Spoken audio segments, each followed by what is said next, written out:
Siapapun meninggal punya dosa, teman-teman sekalian, hati-hati. Sekecil apapun dosa itu sudah cukup mendatangkan siksa kubur. Walaupun belum tentu dia masuk ke dalam api neraka. Jadi jangan dianggap remeh. Makanya kisah yang masyhur berhubungan dengan masalahnya adalah kisah Utsman bin Affan radhiyallahu anhu yang pernah menziarahi kuburan lalu terisak-isak menangis seperti anak kecil.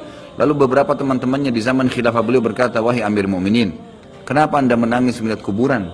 Padahal Nabi SAW sudah menjamin buat anda surga. Dan anda ini siapa? Terkenal anak mantunya Nabi SAW, ya, dapat jaminan surga. Nabi sebutkan lisannya langsung, Utsman di surga, dijamin. Bagaimana bisa anda menangis seperti ini?" Jawaban Utsman radhiyallahu anhu sangat bijak. Orang yang beriman dan berilmu punya jawaban yang tepat. Dia mengatakan, Rasulullah SAW menjamin buat saya surga, tapi tidak menjamin saya selamat dari siksa kubur.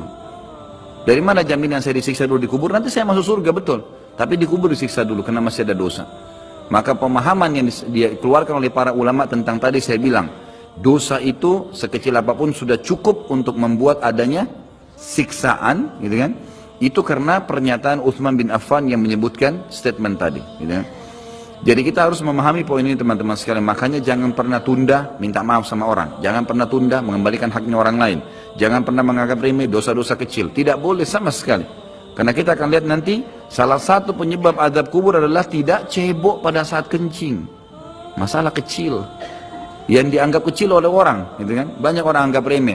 Maaf, banyak saudara-saudara kita yang membawa taksi, kendaraan umum di luar sana, kemudian kadang-kadang kita lihat di pinggir jalan kebelet kencing, main mampir sembarangan saja, ya, kencing sembarangan, tidak membersihkan dirinya. Ini berbahaya, penyebab azab kubur.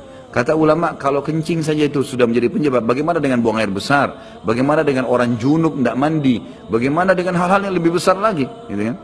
Karena memahami hukum-hukum syari seperti ini, kalau hal yang kecil saja dilarang, berarti hal yang besar lebih pantas untuk dilarang. Kalau hal kecil saja mendatangkan azab, berarti hal yang lebih besar lebih pantas mendatangkan azab. Jadi harus hati-hati, gitu kan? Kalau amal ibadah kecil kita kerjakan sudah besar pahalanya, bagaimana dengan amal yang wajib misalnya, atau amal yang besar yang kita kerjakan? Kalau umrah fadilahnya besar, berarti haji lebih besar. Kalau sholat sunnah besar, tahajud, maka sholat 5 waktu lebih besar pahalanya. Dan seterusnya. Jadi poin-poin ini dalam mukaddimah kita harus difahamin baik-baik. Gitu kan?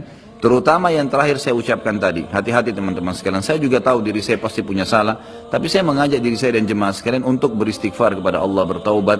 Jangan tunda pengembalian haknya orang lain. Meminta maaf kalau punya kesalahan. Jangan tunda-tunda, jangan bilang nanti Idul Fitri baru saya minta maaf. Nggak ada perintah dalam agama seperti itu. Sebelum pejamkan mata nanti malam minta maaf semua. Dan orang cerdas adalah orang yang tidak menyiapkan musuh pada hari kiamat. Hati-hati. Jangan siapkan musuh siapapun dia.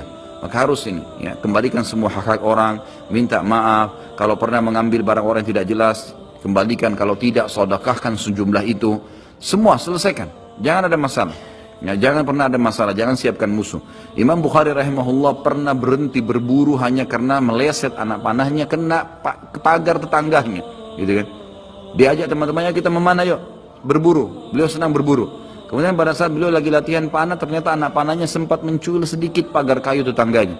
Lalu dia panggil gulamnya, gulam ini kayak pembantunya, sampaikan ke teman-teman saya kalau saya tidak jadi memanah, saya tidak jadi berburu, dan sampaikan kepada tetangga kalau Bukhari minta maaf. Muhammad namanya tentu, Muhammad minta maaf, gitu kan? Sampaikan dan siap mengganti pagar yang rusak itu. Begitu pembantunya Imam Bukhari datang ke tetangga tersebut lalu berkata, ya, Syekh Imam Bukhari menyampaikan maaf karena pagar Anda tercuil, diperlihatkan. Lalu tetangganya tersenyum dan berkata, jangankan pagar saya, rumah saya semua buat Imam Bukhari. Saya tidak perhitungan dengan masalah itu.